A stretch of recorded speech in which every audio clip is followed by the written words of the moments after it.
Hasta 1930 no existían los gobiernos de facto en la Argentina. Ese año las Fuerzas Armadas derrocaron al presidente Irigoyen y tomaron el poder por la fuerza. La Corte Suprema de Justicia de la Nación reconoció su régimen y le inventó un nombre. Lo llamó Gobierno de Facto. Desde entonces hubo en total 6 golpes de Estado y 13 presidentes de facto. Los militares nunca actuaron solos.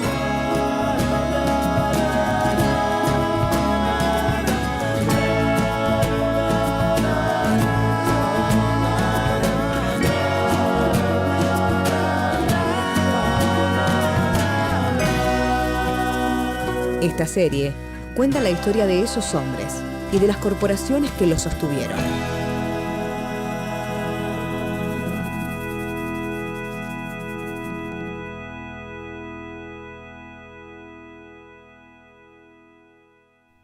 Isidoro, es un placer tenerlo acá. Muchas gracias por haber venido. Nosotros estamos haciendo este trabajo entendiendo la importancia de hablar sobre aquellos momentos en los que la democracia fue vulnerada, fue quebrada, así como las instituciones. Entonces le quiero preguntar cómo ve, en relación a todos los golpes de Estado que ha habido, a las presidencias de facto que poblaron el siglo XX argentino, cómo ve la democracia actual que está cumpliendo 30 años. Obviamente no hay nada mejor que vivir en democracia, es decir, después de pasar por las experiencias de lo ocurrido en la Argentina, obviamente no cabe otra reflexión que... Ahora, la democracia que tenemos es una democracia imperfecta. Hay un periodo de 30 años donde ha habido aciertos, cosas que han llevado para avances a la sociedad, como fue el inicio de los juicios a las juntas en la primera presidencia de Alfonsín, y atisbos de resistencia al Fondo Monetario durante el Ministerio de Economía de Grispum, y retroceso como fue la concesión del punto final de la obediencia debida, o más tarde con Carlos Menem, las amnistías a los responsables de las violaciones más atroces de los derechos humanos.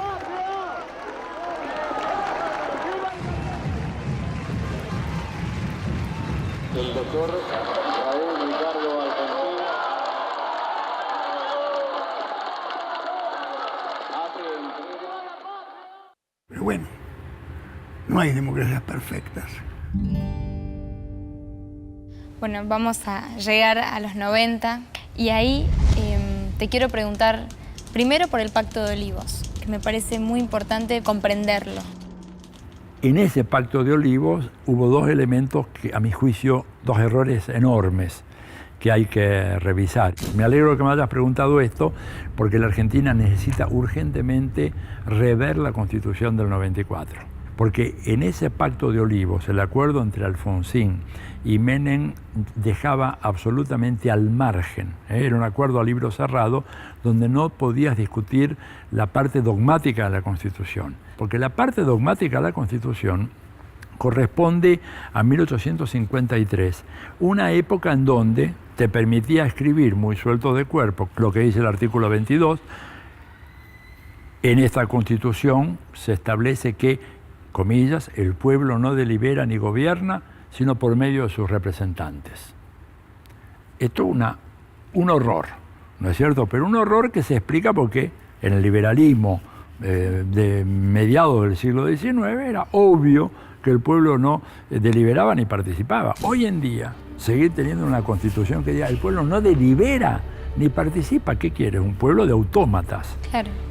O como decía Antonio Gramsci, un gran teórico del marxismo, decía crear una sociedad de gorilas amaestrados, ¿no es cierto? Eso tiene que ser revisado. Digo, si queremos tener una constitución para el siglo XXI. Y el segundo gran error, que nos está costando muchísimo en términos económicos, favoreciendo un saqueo, es el tema de que las riquezas del subsuelo argentino corresponden a los gobiernos provinciales. Eso fue un error carísimo, que lo estamos pagando hoy, y lo estamos pagando con muchísimo dinero, muchísimo dinero. Otro tema igual de grande, igual de importante, las leyes de reforma del Estado. ¿De qué se trató con estas leyes? Mira, básicamente con las leyes de reforma del Estado de lo que se trató fue de fundamentar primero la privatización a mansalva de todas las empresas públicas de la Argentina. Bueno, esto nos liquidó como sociedad. Absolutamente, desindustrializó, creó un nivel de enorme, desempleo gigantesco. Bueno, toda la reforma del Estado lo que hizo fue eso, facilitar la privatización. ¿Te das cuenta? Lo mismo la desregulación, todo el tema de los contratos basura, la precarización laboral. O sea, le dio un marco legal a este proceso de reestructuración neoliberal que la dictadura cívico-militar no había podido completar. Vos sabés que hay una cosa muy interesante.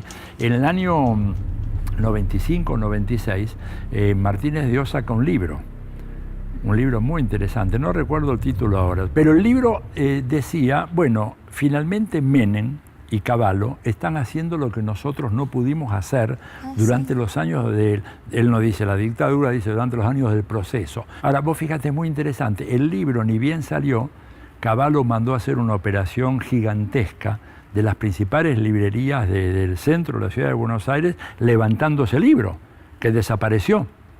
Ese libro desapareció, no está más. Yo tengo una copia del libro y ahí está, en el prólogo, Martínez de Oz dice, esto es lo que nosotros quisimos hacer. Ahora fíjate, no lo pudimos hacer bajo el proceso y se hace bajo democracia. Pero este era el proyecto y Menem lo hizo, como decía el eslogan. Menem lo hizo. Completó el objetivo económico de la dictadura cívico-militar. Lo que no pudo hacer Videla y lo que no pudo hacer Galtier y lo que pudo hacer Viola, lo hizo Menem. Es que me parece que se trata de entender que la democracia es fundamental, digo. Absolutamente. Si no fuera algo absolutamente imprescindible, la derecha no gastaría tanto tiempo en romperla. Pero evidentemente no es garantía de que la vida social funcione incluyendo a las mayorías. No, claro, nosotros tenemos que, a partir de la experiencia argentina, creo que, en primer lugar, una defensa a rajatabla del ordenamiento democrático.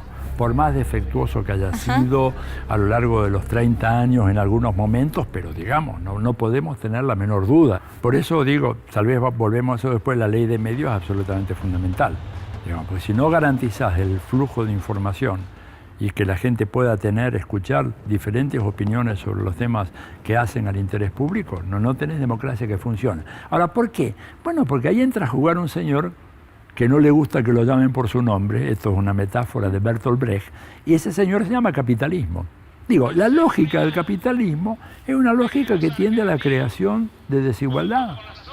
En la Argentina, en Chile, en Uruguay, en Brasil, en Estados Unidos, claro, ellos naturalizan esto. Dicen, fíjate, te le dicen, bueno, esta es la forma natural como organizar la economía, lo cual es absolutamente falso, pero el Che Guevara dijo una vez algo muy interesante. Digo, el capitalismo viene trabajando sobre nuestras cabezas desde hace 500 años. El principal enemigo son los medios de comunicación. El partido político de la derecha son los medios de comunicación. Lo que quiere esta gente es que le dejen libre el mercado. Si le dejan libre el mercado, se lo devoran y el mercado es de ellos. Al ser el mercado de ellos, el mercado es antidemocrático. Y lo que quieren para devorarse el mercado es que el Estado no intervenga. Entonces, mercado libre y Estado mínimo es todo lo que piden fundamentalmente la derecha. Acéptate por esposo. Y aquí es donde entra también el entretenimiento. Sí, así. La represión a través del entretenimiento, ¿no? Porque la represión no es castigo, palos, torturas, no. La represión es goce también. Sí. Yo te someto, te reprimo, dándote lo que vos crees que te gusta más. Pero yo ya te convencí de que eso te gusta más y de que no hay otra cosa. Entonces se crea personajes como Doña Rosa, que es tan tonta como quiere el emisor que lo sea. Entonces dice, yo hago televisión para Doña Rosa, que bueno, es una mujer muy sencilla. Mentira, Doña Rosa puede entender cualquier cosa. Entonces, si a Doña Rosa yo toda la vida le doy lo mismo, va a ser toda la vida Doña Rosa. Pero en toda persona existe un quiebre en algún momento de su vida. Y hay que facilitárselo, hay que luchar por un quiebre de nuestra gente, que diga un día, esto es una porquería, esto es basura.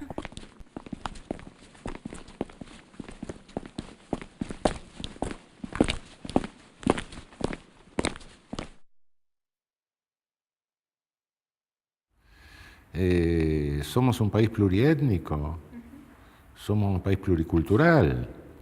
Lo que no podemos olvidarnos en esta época de revolución comunicacional, lo que no podemos perder de vista es el riesgo a esterilizar toda esa riqueza con una homogeneización a través de medios masivos monopolizados u oligopolizados. Cuidado que la comunicación masiva condiciona.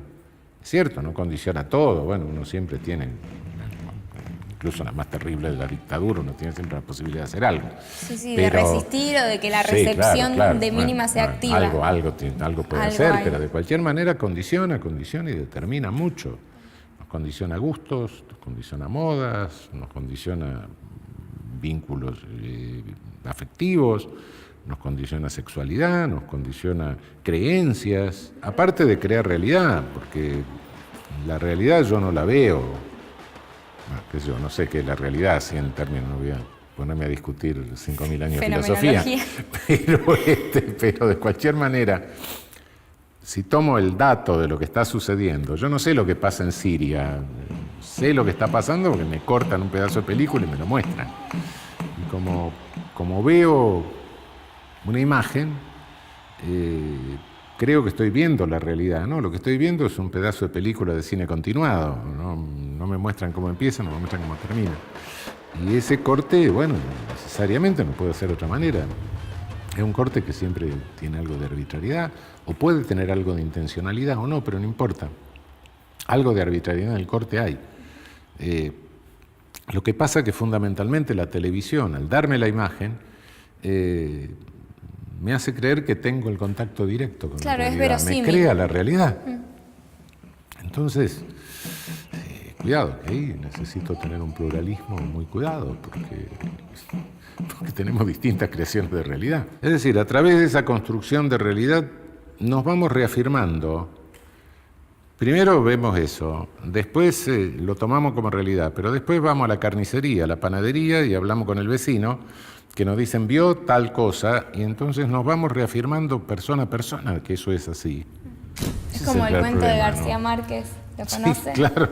Algo terrible va a pasar en este pueblo que empieza como un rumor y finalmente crece tanto y se asienta de tal forma que pasa algo terrible en el pueblo. Claro. Hay una regla sociológica que es el teorema de Thomas. Poco importa que algo sea cierto o no. Lo que importa es que se lo dé por cierto y producirá efectos reales. Y sí, es evidente.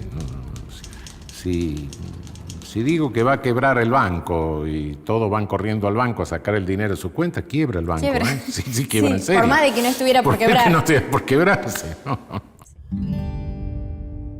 Ahora, ¿cómo va a terminar esta historia? No sé. En general, te digo, la historia ha terminado mal para los buenos. Siempre. En general, los poderosos al final de la historia tienen estatuas y héroes. Y los que luchan desde abajo tienen mártires y tumbas. Pero no siempre es necesariamente así. Para cualquier nueva generación, el mundo empieza otra vez.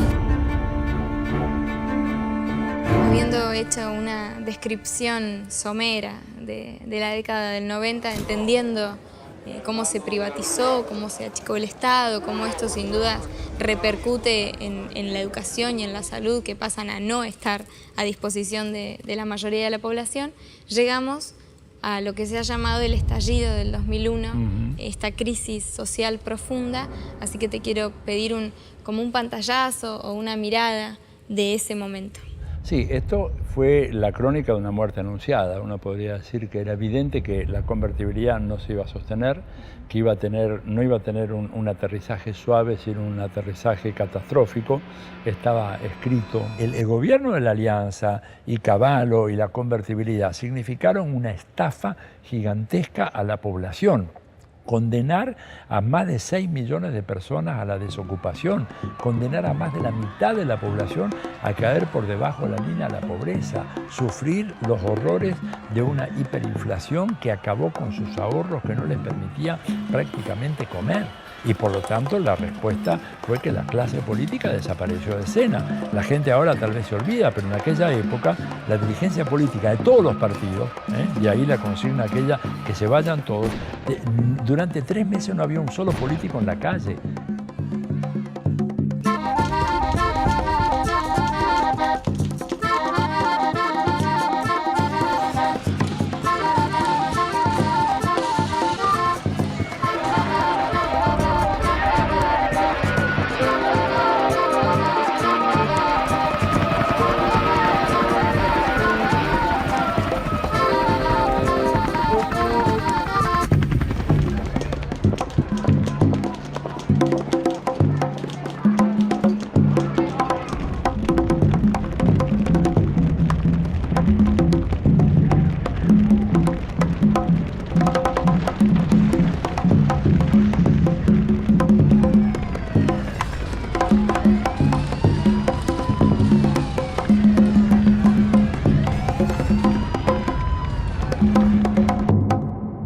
Que salimos de una catástrofe gigantesca. Y ahí viene, bueno, el periodo de recomposición un poco del orden político y finalmente la elección de Néstor Kirchner en el 2003, ¿no es cierto? Y todo eso da lugar, bueno, a un nuevo proceso de repolitización muy importante, que es gradual, ¿no es cierto? No empieza con la misma fuerza en mayo del 2003, sino toma unos años, porque tenías que vencer resistencias muy fuertes en contra de la repolitización.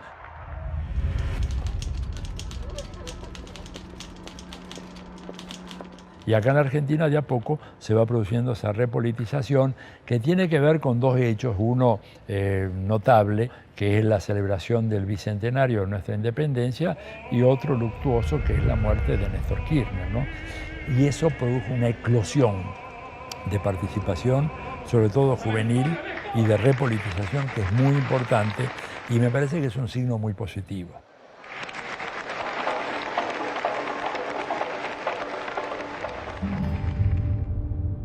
En realidad podríamos decir que en la Argentina la historia se ha dividido entre gobiernos favorables al desarrollo de la industria y gobiernos favorables al desarrollo del agro. Los gobiernos favorables al desarrollo del agro son de derecha, los favorables al desarrollo de la industria aquí han sido populistas, nacional populistas, ¿no? Y Cristina, la presidenta, añadió democrático, con muy buen criterio, me parece.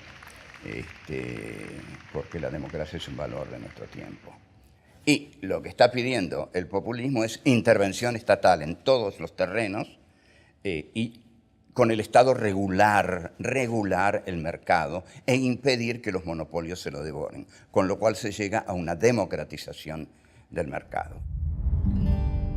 Luego de la gran crisis viene para mí el momento más interesante de estos 30 años de democracia, porque con Néstor Kirchner se logra la recuperación de que el poder político es el que dirige la sociedad frente a las corporaciones militares o las corporaciones económicas o las corporaciones de todo tipo. Esta es una novedad de la democracia argentina. Un hecho, digamos, que no había tenido otro momento. La política de memoria, verdad y justicia son de una importancia notable. Todavía es mucho lo que hay por avanzar. Todavía hay algunos lugares en el país donde se piensa que la dictadura no pasó por ese pueblo, ¿no? Nosotros tuvimos un ejemplo muy interesante.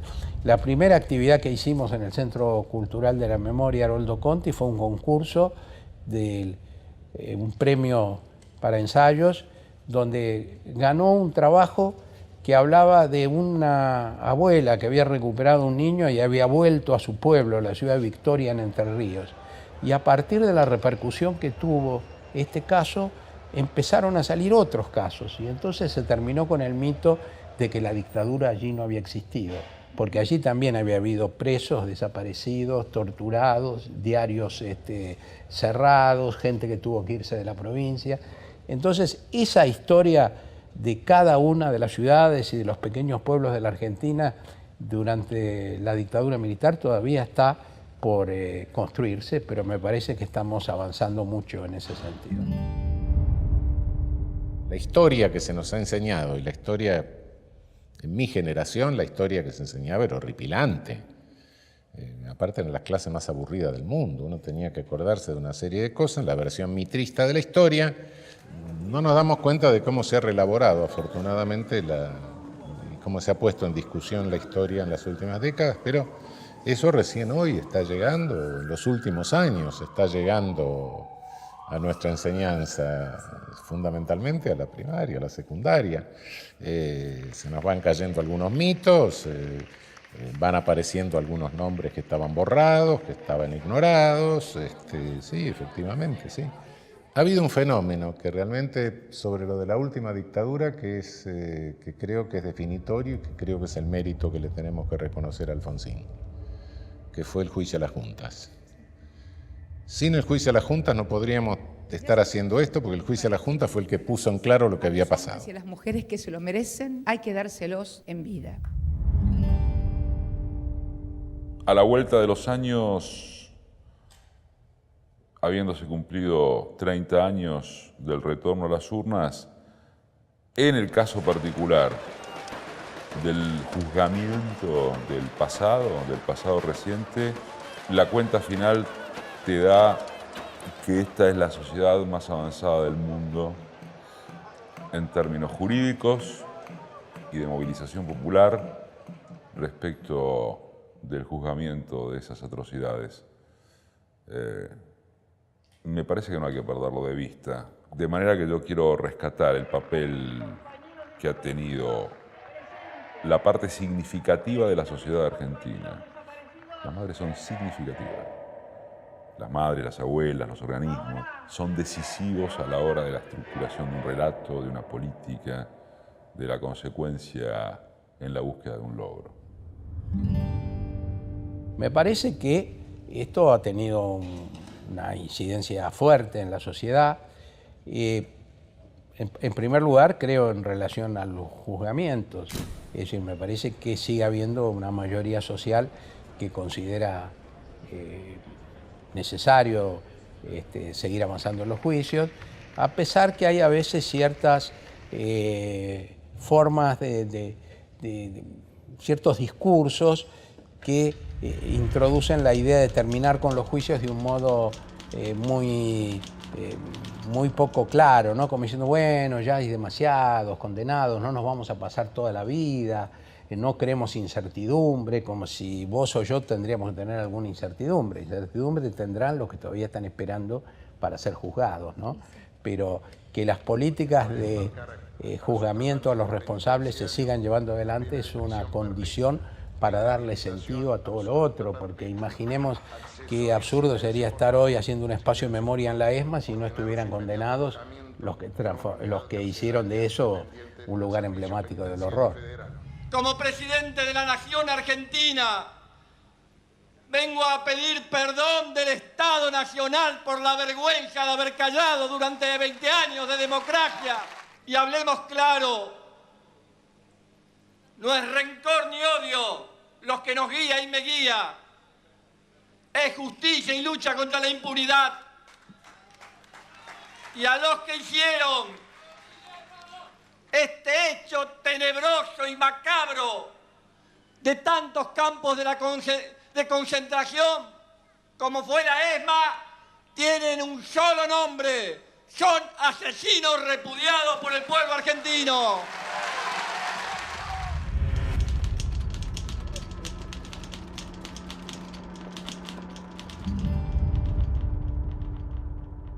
Bueno, en este marco yo te quiero preguntar cómo ves estos últimos 10 años enmarcados sobre todo en un proceso a nivel latinoamericano y no solo argentino.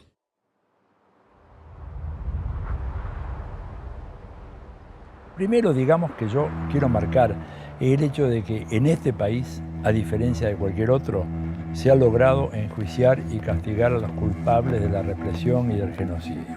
Y esto es un logro extraordinario que yo quisiera que no pasara desapercibido, porque vuelvo a repetir, no son sino poquísimas las democracias en donde esto se logró. Yo digo que coloca a la democracia argentina desde este punto de vista a la vanguardia mundial.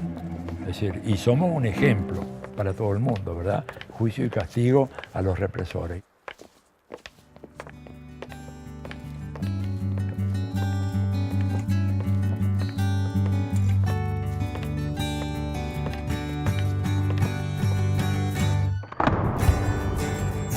Lo segundo, que también me parece muy importante, es el hecho de que en la Argentina se logró la subordinación del poder militar al poder civil, lo cual es un dato muy importante. Una democracia no puede llamarse así si vos no tenés la completa subordinación de las Fuerzas Armadas al poder civil. La Argentina lo logró. Mira, a mí lo que me pasa ahora, para más o menos, estás esperando que te pregunten, yo espero que me pregunten cómo me llamo, esto cuando vas a hacer un trámite, que es para decir Victoria. Victoria, y devolverte tu vida, esto, devolverte la posibilidad de llenar todo eso que estaba vacío antes y de empezar a encontrarte a vos mismo, saber quién sos vos. Entonces, digo, fue muy importante todo eso, aparte de la asignación universal, la reestatización de las FJP, que me parece una medida muy de fondo, la renegociación de la deuda, pero hay que entender esto un poco en el marco latinoamericano. Marco latinoamericano, ¿qué te dice? Te dice que Estados Unidos vuelve a la ofensiva después de la derrota del ALCA. La derrota del ALCA en noviembre del 2005. Estados Unidos tiene una conducta típica que cada vez que le va mal en otras partes del mundo, refuerza su presión sobre América Latina. ¿Por qué? Porque para ellos, aunque digan lo contrario, América Latina es la región más importante del mundo. Hay una ofensiva destituyente que por supuesto la derecha te dice que no existe, pero basta con leer los diarios para darte cuenta la campaña permanente de desprestigio de los gobiernos de izquierda y los gobiernos de centro izquierda de América Latina.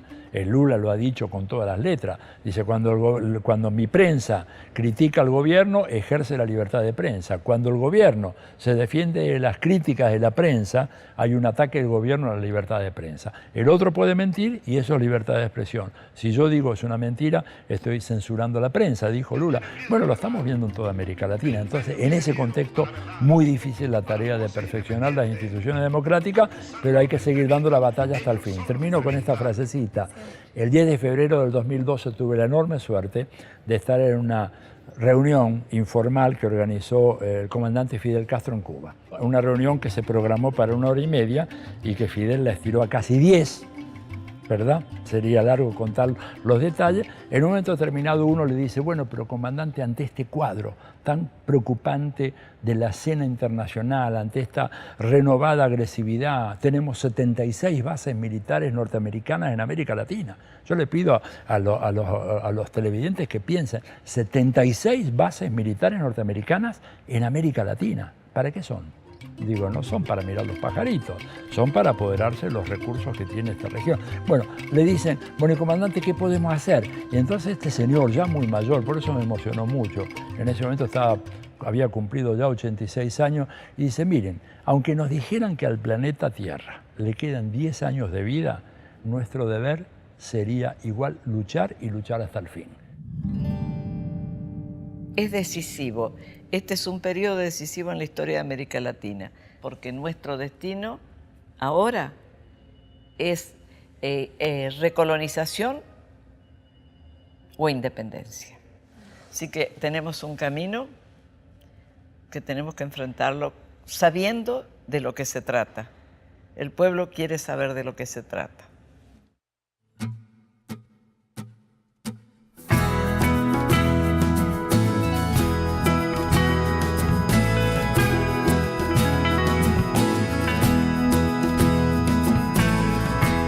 No queda mucho que decir, Nos queda mucho por hacer en esta casa nuestra. Primero dejar de matar, segundo dejar de mentir, y por algo se empieza. Y el viento del sur nos hará temblar, y las ventanas del frente se abrirán, y la ciudad será un poco nuestra. Y las ventanas del frente se abrirán, y la ciudad será un poco nuestra. El cielo nos verá baldear, el patio y las plantas regar en esta casa nuestra. No olvidar dejar de matar, no olvidar dejar de mentir, te lo digo de vuelta. Y el viento del sur al atardecer. Mi nombre es Estela Barnes de Carlotto, soy presidenta de la Asociación Abuelas de Plaza de Mayo. Nacimos como consecuencia de una dictadura cívico-militar, la última dictadura, que robó nuestros nietitos, por eso somos abuelas. Si tenés una duda sobre tu identidad, acércate a Abuelas, que te vamos a ayudar con amor, comprensión, para tu libertad.